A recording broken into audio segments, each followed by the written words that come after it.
Nessa imagem, nós temos o traçado em planta de uma adutora de água bruta que capta a água para a cidade de Monte Alegre de Minas. Essa cidade aqui é Monte Alegre de Minas. A captação de água é uma captação de água superficial feita num corpo de água que é o Ribeirão Babilônia. O Ribeirão Babilônia ele nasce dentro do município de Uberlândia e deságua no Rio Tijuco, a alguns quilômetros desse ponto que a gente visualiza aqui em Monte Alegre de Minas, que é um ponto de captação de água. Então, nós temos aqui uma estação de bombeamento de água que eleva essa água pela adutora a uma altura de quase 200 metros. Então, para sair aqui das proximidades do ponto de captação no Ribeirão Babilônia até a estação de tratamento de água da cidade, essa água ela precisa subir 198 metros, né? Então quase 200 metros para chegar aqui, numa extensão aproximada de 11 quilômetros, a extensão aproximada dessa adutora. Essa água ela escoa por dentro de tubulações de 250 milímetros de diâmetro. A primeira parte, uma tubulação de ferro fundido dúctil, a segunda parte, uma tubulação de PVC, certo? O que nós queremos mostrar para vocês é a magnitude das pressões na saída da estação de bombeamento. Aqui nós temos uma bomba bem potente, uma bomba de 7 estágios, depois a gente vai ter noções melhores sobre o que vai ser isso, mas a bomba aqui é uma bomba bem potente e que confere à água nessa região uma pressão muito alta, suficiente para que ela consiga vencer esse desnível que é de quase 200 metros até a estação de tratamento de água, certo? Então, nós temos aqui próximo, imediatamente ali na saída da bomba, pressões que variam de 180 a 190 metros de coluna de água. Pressão altíssima. E dentro do primeiro trecho da adutora, desse trecho de ferro fundido, pressões na ordem de 150 a 170 metros de coluna de água. Então, são pressões muito altas. Vamos ver então esse sistema justamente na saída da estação de bombeamento. As bombas estão dentro dessa casa, essa é a casa de máquinas. Aqui nós temos uma curva já na saída da bomba, então a água passa por essa curva e é transportada por 11 quilômetros até a estação de tratamento de água da cidade, certo? A pergunta que eu faço aqui é a seguinte: nós temos uma pressão muito alta nessa região, pressão aqui em torno de 180 a 190 metros de coluna de água.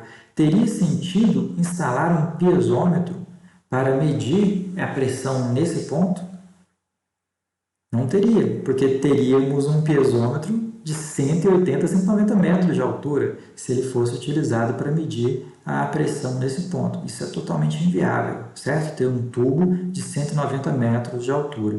Também não seria muito viável utilizarmos um manômetro de tubo em U, colocarmos, por exemplo, aqui um fluido manométrico, porque muito provavelmente, pela magnitude, pelo tamanho das pressões, 190 MCA, esse fluido manométrico seria jogado para fora da tubulação, certo? Ele seria expulso da tubulação pelas grandes pressões que nós temos aqui. Então, ele subiria pela tubulação até ser expulso de dentro dessa tubulação. Então, para medir a pressão nesse ponto, que é altíssima, tanto que a gente pode ver que as paredes estão até trincando ali, né? As paredes estão até trincando em função da elevada pressão nesse sistema, que vai produzir vibrações, principalmente nessa região de curva, o que acaba levando a trincas nessas paredes, né? Não dá para utilizar nem o piezômetro nem o manômetro de coluna de líquido para se fazer a medição de pressão num sistema onde as pressões já são muito altas, certo?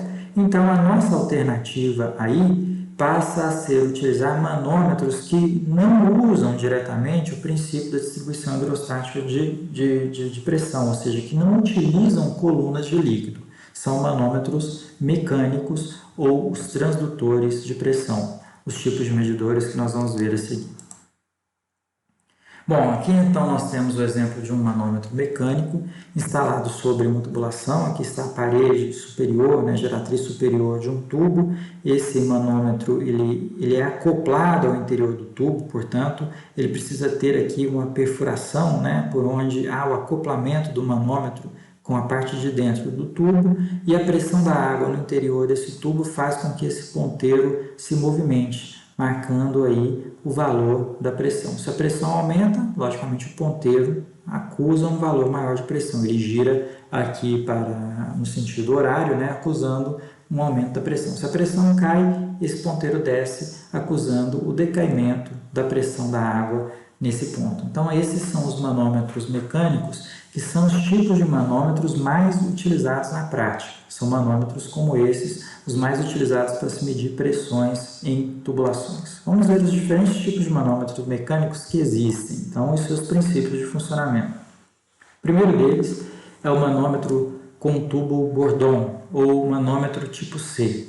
O princípio de funcionamento dele é interessante. Aqui a gente vê ele transparente do lado de dentro, né, o mecanismo do lado de dentro, a parte aqui é de vidro, né, que permite a gente enxergar o mecanismo do lado de dentro. Mas o interessante é a gente ver esse esquema aqui, ó. Como o manômetro ele é acoplado com a tubulação, então nós temos uma entrada desse manômetro para dentro, para o interior da tubulação. Então aqui nós teríamos a parede da tubulação. E aqui do lado de dentro, a presença do fluido, certo? Então, como há um acoplamento do manômetro com o interior da tubulação, esse fluido entra dentro dessa parte do manômetro e acaba tensionando essa estrutura aqui, que normalmente é uma estrutura metálica, às vezes de cobre, que é essa estrutura que a gente verifica aqui. Pode ser de cobre, pode ser de aço, pode ser de ferro, certo? Então, nós temos essa estrutura que a água vai entrar por dentro do manômetro e vai entrar por dentro dessa estrutura.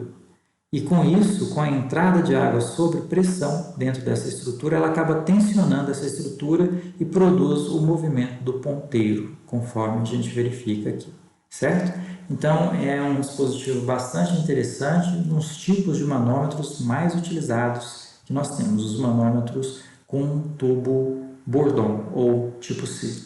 Seguindo princípios de funcionamentos parecidos com esse, existe também um manômetro de diafragma. Diafragma, ele aparece nessa região onde há aqui o acoplamento com a tubulação, certo? Então, essa parte aqui ela é acoplada com a tubulação. Isso produz a entrada de água para dentro do manômetro e a movimentação do ponteiro. É como se nós estivéssemos aqui nesse esquema, que fica mais fácil da gente enxergar. Aqui está a parede externa da tubulação, como o manômetro é acoplado do lado de dentro, a água entra. A água entra e produz a deformação desse diafragma, que é um material elástico, certo? Esse material ele se deforma e empurra essa estrutura para cima e isso acaba produzindo movimentação do ponteiro, tá? Então é a pressão da água sobre o diafragma que faz o diafragma se movimentar e isso acaba produzindo a movimentação do ponteiro que vai nos mostrar na escala o valor da pressão a partir desse manômetro. Aqui embaixo nós temos o link para um vídeo interessante, apesar da propaganda, né, dessa Wicca, mas ele mostra de uma maneira muito didática como ocorre o funcionamento do manômetro Bourdon e do manômetro tipo diafragma. Então eu vou abrir esse link para a gente ver essa apresentação aí.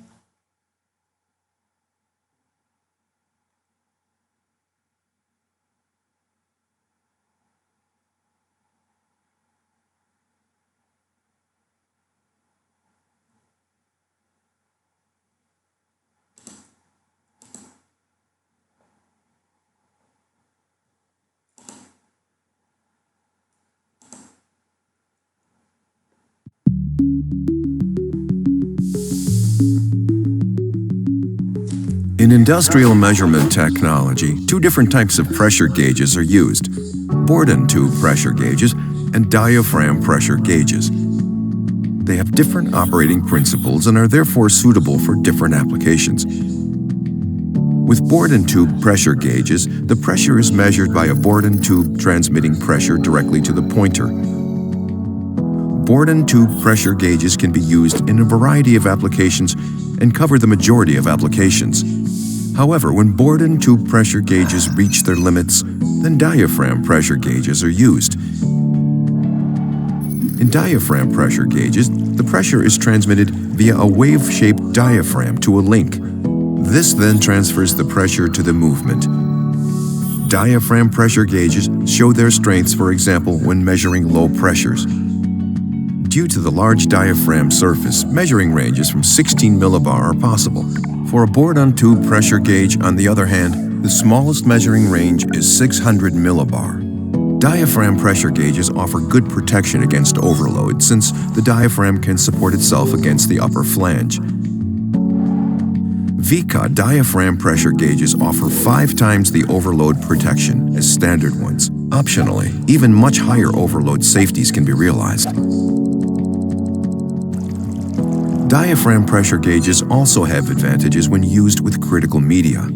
The diaphragm element can be coated with a variety of materials such as PTFE, gold, Hastelloy, and many others. This protects the instrument from aggressive media.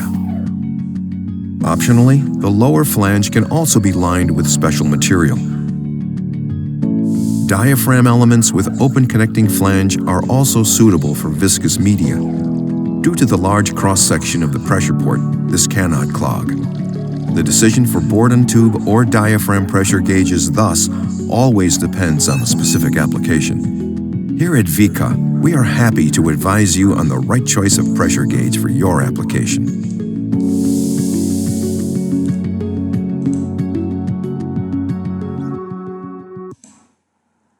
Então, pessoal, nesse vídeo a gente verifica aí as principais diferenças entre os dois tipos de manômetros mecânicos, né? O manômetro em tubo Bourdon e os manômetros de diafragma e as suas aplicações, né? Por exemplo, os manômetros de diafragma são aplicados para medição de pressões menores, mas são manômetros mais rígidos a sobrecargas, né? Em função dessas flanges que são parafusadas aqui, certo? Eles também servem para medir escoamentos em fluidos mais viscosos, pelo fato deles não entupirem com tanta facilidade como poderia ocorrer nessa entrada dos manômetros tipo Bourdon. Mas esses dois ainda não são os únicos tipos de manômetros mecânicos que existem no mercado, embora eles sejam os mais utilizados. Ainda há alguns tipos que usam princípios de funcionamentos muito parecidos, mas que têm mecanismos diferentes. Vamos ver quais são esses.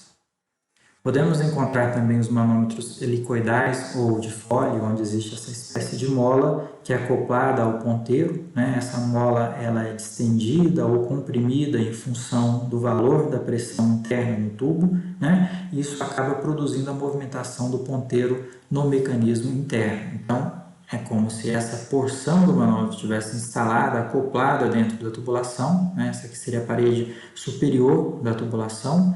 A pressão do fluido entra e acaba comprimindo essa mola, né? A compressão da mola produz a movimentação do ponteiro que vai registrar, vai nos mostrar na escala qual é a magnitude, qual é o valor da pressão interna dentro da tubulação. Então é um princípio de funcionamento baseado também na deformação do mecanismo que acaba produzindo a movimentação do ponteiro. Sempre esse princípio é utilizado nos diferentes tipos de manômetros mecânicos. Há ainda um quarto tipo, que são os manômetros em espiral. São manômetros muito parecidos com os tubos Bourdon, mas com um mecanismo interno mais espiralado, né? Então essa aqui seria a parede superior da tubulação, a pressão da água, a pressão força a entrada da água para dentro desse tubo, então a água preenche essas tubulações que são muito fininhas, né? Essas seções de tubulação elas ficam preenchidas com a água. Veja que aqui o corte A, que é esse corte aqui, ele é feito já dentro do trecho em espiral, né? Então isso aqui fica preenchido com fluido com o qual se deseja medir pressão. Estou falando em água porque é o que a gente mais usa, né? Mas pode ser qualquer outro tipo de fluido, certo? Do qual se deseja medir a pressão. Então o fluido entra sob pressão para dentro da espiral, preenche a seção da espiral, essa espiral está interligada ao ponteiro e isso acaba, essa distensão da espiral acaba produzindo a movimentação do ponteiro, registrando ali na escala o valor da pressão interna dentro da tubulação. Esse é um princípio muito parecido, então, com um manômetro em tubo Bourdon, só que ele tem um caminho interno maior, né, em função dessas espirais, dessa espiral que a gente nota aí. Tá? Então, aqui é a espiral por dentro desse manômetro acoplado ali ao ponteiro. Por aqui, onde ocorre a entrada do fluido no qual se deseja medir pressão. Então, essa parte aqui ela é instalada na parte superior da tubulação, parede superior da tubulação. Ela viria aqui, o fluido entra por essa parte e acaba distendendo ali a espiral, produzindo a movimentação do ponteiro.